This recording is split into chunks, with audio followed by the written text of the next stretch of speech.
Let me tell you about my experience in helping Franklin D. Roosevelt to create a mastermind which broke the back of the Depression in 1933. Shortly after the President entered the White House, he sent for me to come and go to work for him. We created one of the most outstanding masterminds that this nation has ever known, perhaps. It consisted of both houses of Congress working in harmony with the President, something that never had been done before and never has been done since, probably to the extent that we accomplished it there in 1933. The majority of the newspaper publishers of America, regardless of their political leanings, practically every one of them got behind the President as a result of this mastermind operation which we set up at the White House. And the radio station operators, without any reference whatsoever to their political leanings, they got behind the President and they used the material which I prepared to send out to go over the air. In other words, material that we used to sell the good features of the United States instead of dwelling upon the bad ones. And then the churches of all denominations, I have never seen such a job as they did. The priests and the clergymen of all denominations went into their pulpits and they did a wonderful job of selling the United States of America to the people.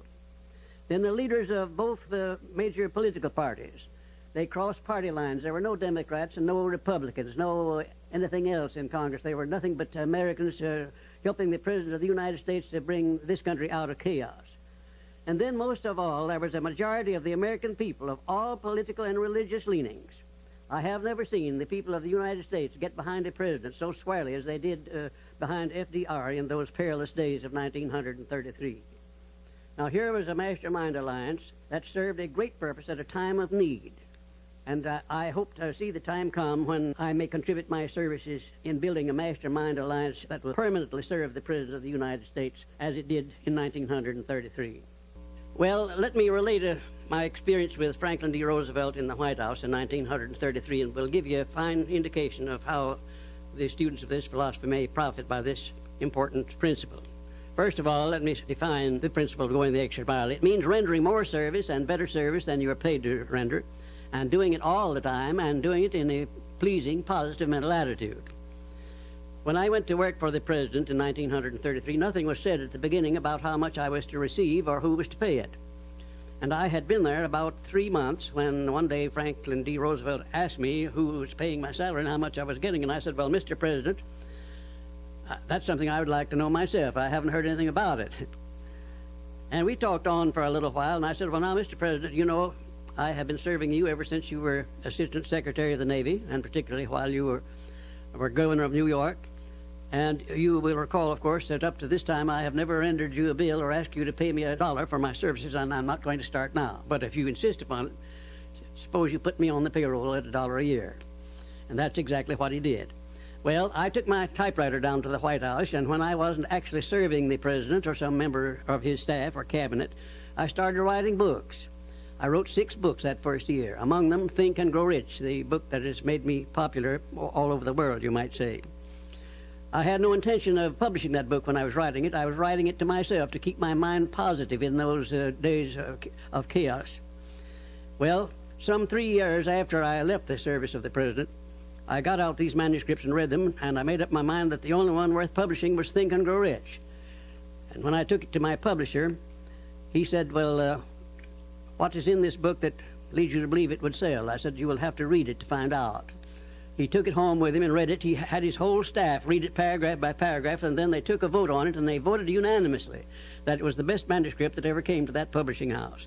They printed it, put it to work, and it's been selling as a bestseller all over the world up to this time. It has grossed over $18 million, and probably will gross many more millions of dollars while I'm still alive.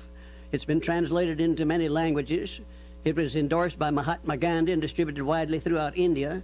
It went from there to Brazil, where it was translated into the Portuguese language and is widely distributed throughout Latin America. And I think if you'll stop and consider the wages that I asked, the wages that I received of $1 a year, and the service that I gave for that, you'll recognize what can be accomplished by going the extra mile. Now, let me give you some of the benefits that comes from going the extra mile. Well, it places the law of increasing returns squarely back of one. It brings one to the favorable attention of those who can and do provide opportunities for self-promotion. It tends to permit one to become indispensable in many different human relationships and therefore enables one to command more than average compensation. It leads to a mental growth and physical perfection in various forms of service, thereby developing greater ability and skill in one's chosen vocation. It protects one against the loss of employment and places one in a position to choose his own job and working conditions. It enables one to profit by the law of contrast, because the majority of people do not practice the habit of going the extra mile. As a matter of fact, the majority of people don't even go the first mile. And it leads to the development of a positive, pleasing personal attitude, which is among the more important traits of a pleasing personality. And it tends to develop a keen, alert imagination, as it is a habit which keeps one continuously seeking new and more efficient ways of rendering service. It definitely serves to develop self-reliance. It serves also to build the confidence of others in one's integrity. And it is the only logical reason to justify one in asking for a promotion or for more wages, because if a man is not doing any more than he's paid for, then obviously he has no right to ask for more pay.